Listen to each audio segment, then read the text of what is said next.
Olá, pessoal. Sejam bem-vindos ao oitavo e último módulo do curso de Assistente de Recursos Humanos. Neste módulo, iremos trabalhar o nosso projeto integrador. Pelo próprio nome, você já deve ter imaginado do que trata. A ideia é que nós possamos fazer um trabalho em que vocês possam colocar neste documento, neste material, nesta atividade, o conhecimento que vocês adquiriram ao longo do curso. Então, a ideia foi fazer um resgate, aos módulos pelos quais passamos e desenvolver uma atividade que vocês pudessem pôr em prática o conhecimento. Agora sim, vocês estarão, de fato, realizando este tipo de atividade. Então, eu elaborei um roteiro, seguindo passos, para que vocês possam completar o material. Na verdade, vamos trabalhar com estudo de caso fictício, tá? Então, vamos lá? Então, eu vou dividir com vocês a tela para que a gente comece a apresentar como é que vai ficar essa estrutura. Então, aqui vocês estão vendo, o material está pronto, vocês vão retirar e colocar os dados de vocês, tá? A primeira página fica, quero que vocês completem o nome de vocês, por isso que está destacado aqui.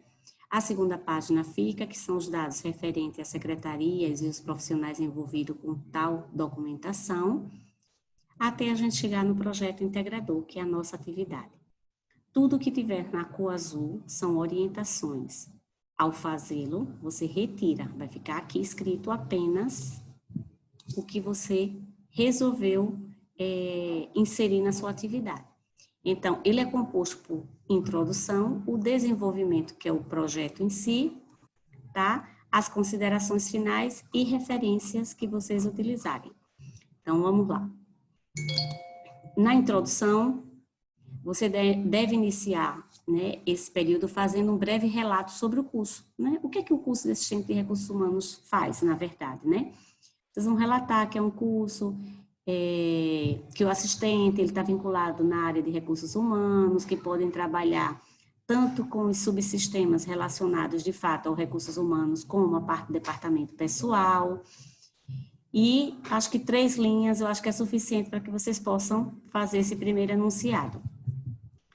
Seguindo, vocês fazem uma apresentação geral do estudo de caso, que está logo abaixo, vocês leem primeiro, lógico, e destaque as temáticas que serão trabalhadas. Então, se você observar cada passo do desenvolvimento do estudo de caso, ele trata de uma temática. Então, essas temáticas que vocês forem trabalhar, vocês não apenas relacionam, mas vocês citam e fazem a justificativa dessas temáticas, utilizando os conceitos que serão utilizados, tá? E isso você já pode ir fazendo a partir dos parágrafos que for construindo, tá? Então, se você usou um autor chamado Chiavenato ou qualquer outro autor relacionado ao referenciamento que você está usando, você já pode citá-lo. Logo abaixo, eu farei um modelo para que você possa ver, tá? O desenvolvimento do trabalho é o estudo de caso fictício. Então, aqui tem um enunciado destacando o que é a empresa, seus princípios, sua cultura e a estruturação do RH e o que ela está precisando no momento, que é o start para começar o estudo de casos. Então, ela começa falando sobre a necessidade do recrutamento e seleção. Então, passo 1. Como trata-se de um supermercado, nosso estudo de casos, então, no primeiro passo é você escolher ou definir um dos cargos para estudo. Um dos cargos para estudo. Ou seja, eu relacionei aqui diversos, que vai do gerente de loja até o fiscal, mas você escolhe o que você achar mais interessante, tá? Então, aqui você apaga tudo e vai dizer assim, o cargo escolhido para desenvolvimento das atividades é o gerente de loja, é o estoquista, e os demais você apaga. Então, escolhe apenas um. Passo 2, eu vou descrever as atividades daquele cargo. Ora, se eu escolhi, eu vou pegar o operador de caixa. Eu escolhi o operador de caixa, então eu vou dizer o que é que ele faz, na verdade. Quais são as atribuições e responsabilidades? Uma delas, a gente sabe que ele registra todos os produtos que o cliente levar para casa, passar no caixa. Ele ele realiza a contagem de dinheiro, tanto no início, né, ao abrir o caixa, quanto no final. Então, você vai trazer para cá essa descrição e essas responsabilidades que esse profissional tem. Eita, professora, mas eu não sei exatamente o que é que ele faz. Eu boto lá no Google e vejo quais as atribuições de um operador de caixa. E eu escolho algumas para poder fazer o exercício, tá? É uma forma de você praticar. O profissional de RH, quando está fazendo descrição de cargos, que ele não conhece exatamente o cargo, ou ele vai até o chefe, né, daquela atividade, né, que teria oportunidade, ou ele vai no CBO, né, vai no Google e procura informações.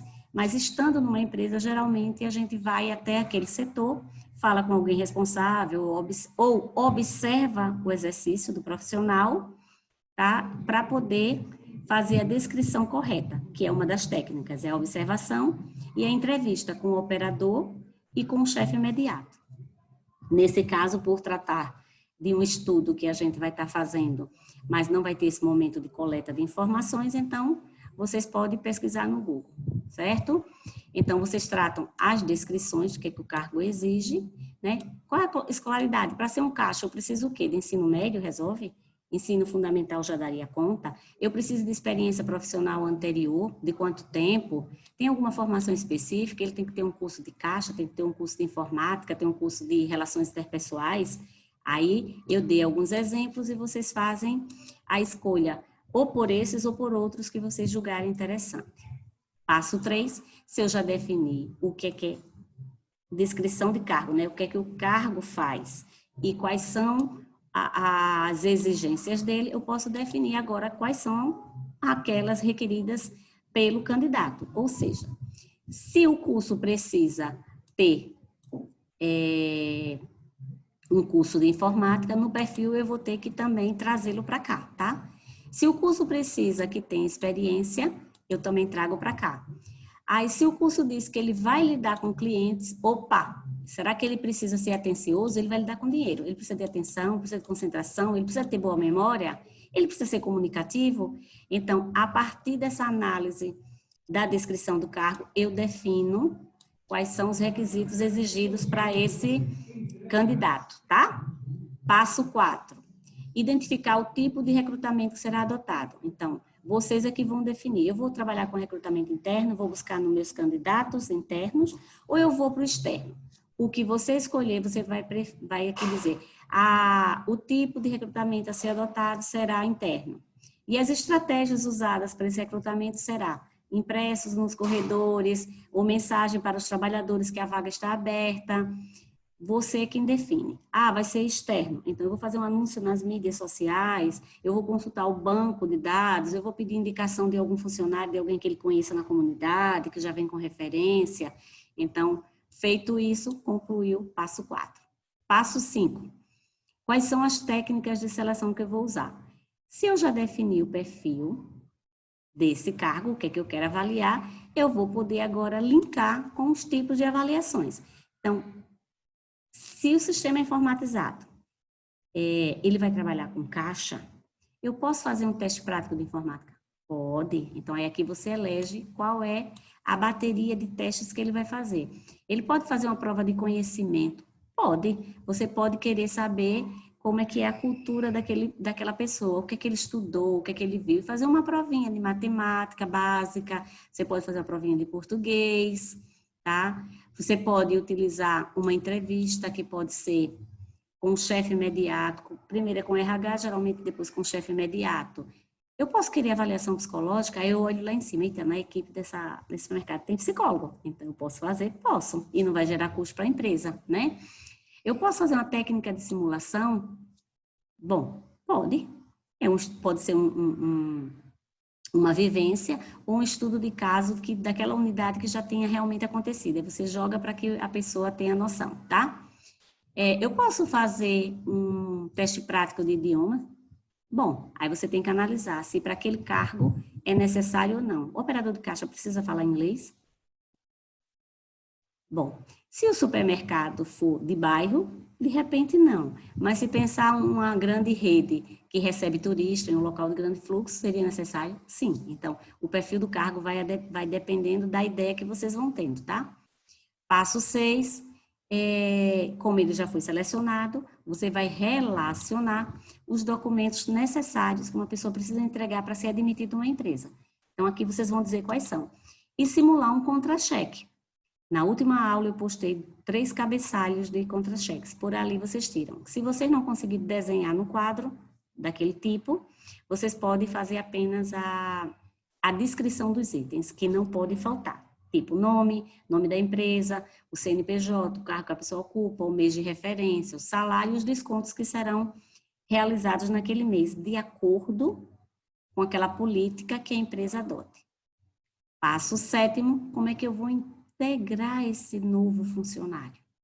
Então, quais são os treinamentos que ele precisa fazer? Eu posso fazer um treinamento de integração, que pode ser expositivo, né? Chegar numa salinha e explicar para ele como é que a empresa funciona, quem são os proprietários, como é que está estruturada a gerência, para que ele conheça as pessoas e apresentar fotos. Eu posso fazer um treinamento de visitação aos setores. Vocês vão definir a estratégia a ser usada. Mas só isso? Não. Como treinamento inicial, ele também pode passar por um treinamento de fechamento de caixa, de operação de caixa, um treinamento prático. Então, um horário ele faz o treinamento de integração, no outro ele já vai entrando de fato na atividade. Eu posso deixá-lo num treinamento de visita, passar uns 2, 3 dias, pode também. Então, você descreve o que você vai querer. Como ele vai lidar com muitas pessoas, ele precisa de um treinamento de atendimento ao público? Se sim, você também enumera. Eu coloquei 3, eu acho que 3 são suficientes. Mas você vai colocar os treinamentos de acordo com o cargo que você estabeleceu. Então, por exemplo, se eu escolher o gerente de loja, com certeza eu colocaria ele num treinamento sobre liderança, né? Se ele não tiver, é importante se colocar. Passo 8, vocês vão precisar avaliar o desempenho desse profissional recém-contratado, tá? Então, para isso, vocês vão precisar visitar aquele módulo e trazer alguns critérios que vocês julguem interessante para uma avaliação. Então, pode ser o que? Assiduidade, pontualidade, relacionamento interpessoal, predisposição para ajudar o outro, né, que é a colaboração, qualidade no serviço. Vocês vão elencar os critérios que devem constar no processo de avaliação. 9, vocês vão descrever a política de benefício que você acha que essa empresa deve ter.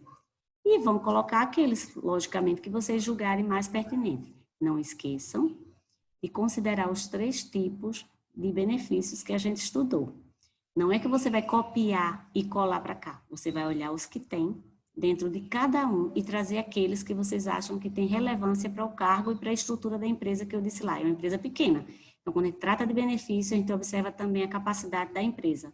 Então, uma empresa pequena, será que ela teria toda aquela condição de dar para o funcionário? Então, vocês fazem já essa análise, tá bom?